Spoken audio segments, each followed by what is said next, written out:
But in the barzakh you've got every kind of human being.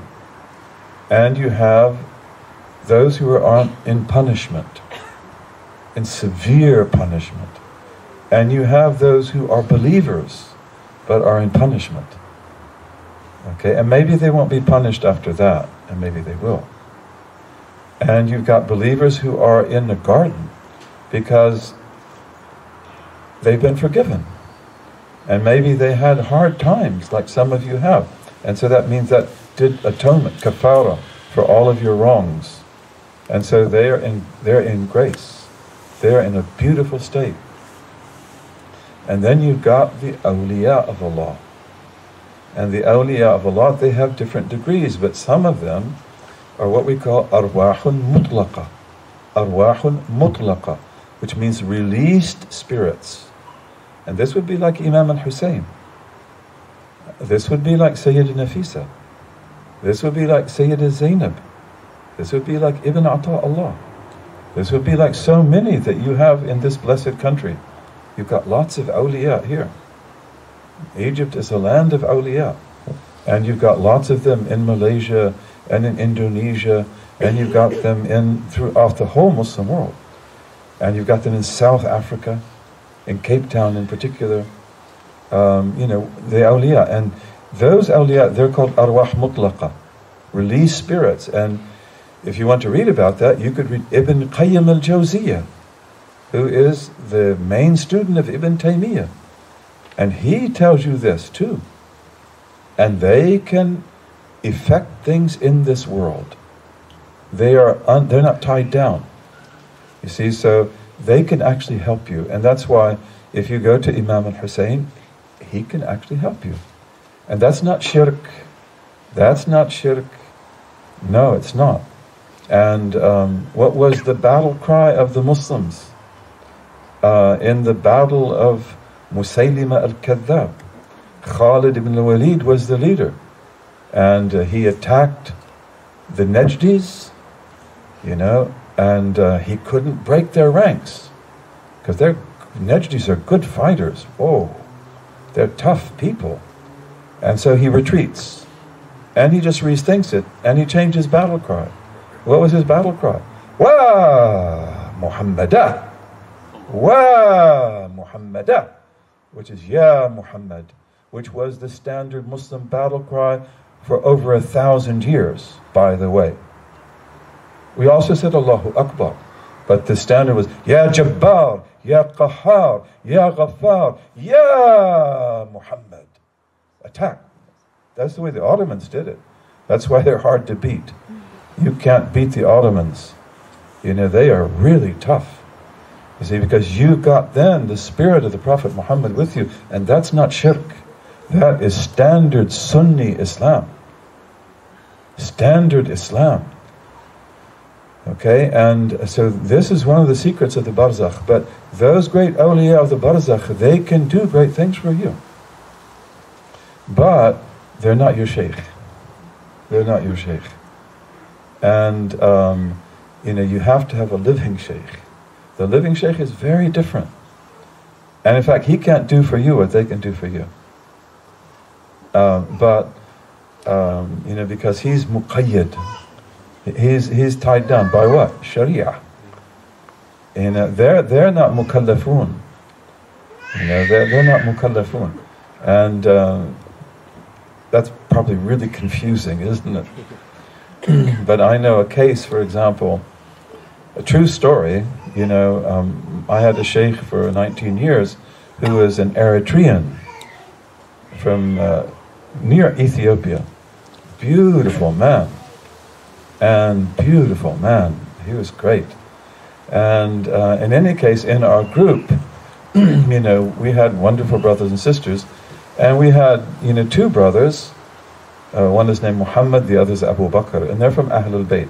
They're from a very, very great family of Ahlul Bayt in Eritrea. And Abu Bakr wanted to get married. He's a little brother. And Muhammad, his name actually Muhammad Salih. And he knew this girl's not good for my brother. So he did something, I don't know what it was, but he ruined the marriage. And, so Abu Bakr was really angry. And Ahlul Bayt, when they get angry, watch out. Watch out. They are not easy. And, so Abu Bakr went to Addis Ababa. He went into Ethiopia.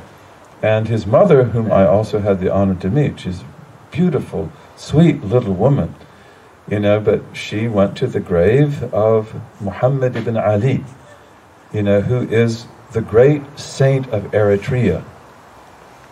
And she asked him, help me, that's not shirk. That's not shirk. Because he's ruhun mutlaq. At night time, and he's her great-great-great-grandfather.